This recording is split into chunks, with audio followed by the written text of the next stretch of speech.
ಸುದ್ದಿ ಇಂಚರ ವಾರ್ತೆಗೆ ಸ್ವಾಗತ. ಗ್ಯಾಸ್ ಕಾಳಸಂತೆ ತಡೆಗಟ್ಟುವುದು ರಾಜ್ಯ ಸರ್ಕಾರದ ಜವಾಬ್ದಾರಿ. ಛಲವಾದಿ ನಾರಾಯಣಸ್ವಾಮಿ. ಬೆಂಗಳೂರು.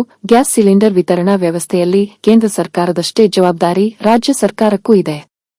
ರಾಜ್ಯದಲ್ಲಿ ಅನಿಲ ಸಿಲಿಂಡರ್ಗಳ ಕಾಳಸಂತೆ ದಂಧೆಯನ್ನು ಮಟ್ಟ ಹಾಕುವುದು ರಾಜ್ಯ ಸರ್ಕಾರದ ಪ್ರಮುಖ ಕರ್ತವ್ಯವಾಗಿದೆ ಎಂದು ವಿಧಾನ ಪರಿಷತ್ ವಿರೋಧ ಪಕ್ಷದ ನಾಯಕರಾದ ಛಲವಾದಿ ನಾರಾಯಣಸ್ವಾಮಿ ಅವರು ತಿಳಿಸಿದ್ದಾರೆ. ಯುದ್ಧದಿಂದ ಆತ್ಮನಿರ್ಭರ ಭಾರತ ಆಗೋದನ್ನ ನಾವು ಕಲಿಯಬೇಕು ಅಂತ.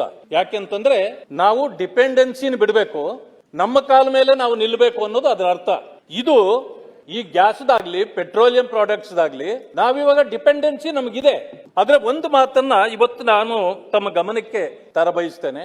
ಈ ವಿಷಯವನ್ನ ಎತ್ತುವಾಗ ಇದನ್ನ ಅರ್ಥ ಮಾಡ್ಕೊಳ್ಬೇಕಾಗಿತ್ತು. ನಾವು ನಿನ್ನೆ ಮಾನ್ಯ ಸಚಿವರು ಆಹಾರ ಮತ್ತು ನಾಗರಿಕ ಸರಬರಾಜು ತಳಮನೆಯಲ್ಲಿ ನಿನ್ನೆ ಉತ್ತರ ಕೊಟ್ಟಿದ್ದಾರೆ. ಅವ್ರು ಹೇಳಿದ್ದಾರೆ ಯಾವುದೇ ಆ ರೀತಿ ತೊಂದರೆ ಆಗಲಿಕ್ಕೆ ನಾವು ಬಿಡೋದಿಲ್ಲ, ಯಾಕಂದ್ರೆ ಅವ್ರ ಜವಾಬ್ದಾರಿ ಇದೆ, ಜವಾಬ್ದಾರಿಯುತವಾದ ಮಾತನ್ನ ನಿನ್ನೆ ಆಡಿದ್ದಾರೆ. ಈ ಗ್ಯಾಸಿನ ವಿಷಯ ಕೇಂದ್ರಕ್ಕೆ ಸಂಬಂಧ ಇರಬಹುದು, ರಾಜ್ಯಕ್ಕೆ ಸಂಬಂಧ ಇಲ್ವಾ ಇದೆ. ಯಾಕಂತಂದ್ರೆ ಅದು PDS ಅಲ್ಲಿ ಬರ್ತಕ್ಕಂಥದ್ದು. ಇವತ್ತು ಅದನ್ನ ಕೇಸ್ ಹಾಕ್ಬೇಕಾದ್ರೆ ಏನು ಮಾಡ್ಬೇಕಂತಂದ್ರೆ ಅವ್ರದ್ದು ಕೂಡ ಜವಾಬ್ದಾರಿ ಇದೆ. ಕಾಳಸಂತೆಯಲ್ಲಿ ಮಾರಾಟ ಆಗ್ತಕ್ಕಂಥದ್ದು ಈ ಸಂದರ್ಭದ ಉಪಯೋಗ ಪಡೆಯಲಿಕ್ಕೆ ಕೆಲವರು ಮಾಡಬಹುದು. ಅದನ್ನ ತಡೆ ಮಾಡಬೇಕಾಗಿರ್ತಕ್ಕಂಥದ್ದು, ಹಿಡಿಬೇಕಾಗಿರೋದು, ಶಿಕ್ಷೆ ಕೊಡಬೇಕಾಗಿರೋದು ಸರ್ಕಾರಕ್ಕೂ ಜವಾಬ್ದಾರಿ ಇದೆ. ಅದಕ್ಕೆ ನೆನ್ನೆ ಹೇಳಿದ್ದಾರೆ ಮಾನ್ಯ ಸಭಾಪತಿ ಅವರೇ, ಹಿಂದೆ ಸರ್ಕಾರ, ನಾನು ಯಾರ ಹೆಸರನ್ನು ತೆಗೆದುಕೊಳ್ಳಕ್ ಹೋಗೋದಿಲ್ಲ, ಆದ್ರೆ ಹಿಂದಿನ ಸರ್ಕಾರದಲ್ಲಿ 1 ವರ್ಷಕ್ಕೆ 6 ಸಿಲಿಂಡರ್ ಮಾತ್ರ ಕೊಡೋದು ಪದ್ಧತಿ ಇತ್ತ.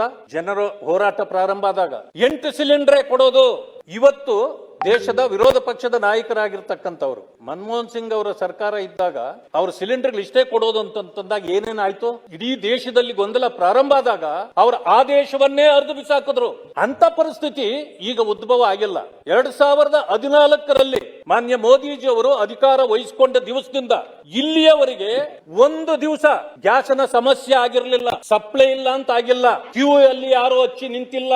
ಅದಕ್ಕೆ ಮುಂಚೆ ಕ್ಯೂ ಅಲ್ಲಿ ನಿಂತಿರ್ಬೇಕಾಗಿತ್ತು 3 ದಿವಸ 2 ದಿವಸ ಸಿಲಿಂಡರ್ ಇಟ್ಬಿಟ್ಟು ಗ್ಯಾಸ್ ಏಜೆನ್ಸಿಗಳ ಹತ್ರ ಹೋಗಿ ಕಾಡಿ ಬೇಡಿ ತರಬೇಕಾಗಿತ್ತು. 2 ದಿವಸ 3 ದಿವಸ ಮನೆಯಲ್ಲಿ ಗ್ಯಾಸ್ ಇರ್ತಿರ್ಲಿಲ್ಲ, ಅಡಿಗೆ ಮಾಡ್ತಿರ್ಲಿಲ್ಲ. ಅದಕ್ಕೇನ್ ಮಾಡಿದ್ರು, ಕಮರ್ಷಿಯಲ್ ಸಿಲಿಂಡರ್ಸ್ ಬೇರೆ ಮಾಡಿ, ಡೊಮೆಸ್ಟಿಕ್ ಬೇರೆ ಮಾಡಿ, ಇವತ್ತು ಯಾವುದೇ ಸಮಸ್ಯೆ ಇಲ್ಲದೆ ಎಲ್ರಿಗೂ ಸಿಲಿಂಡರ್ ಸಿಗ್ತಿತ್ತು.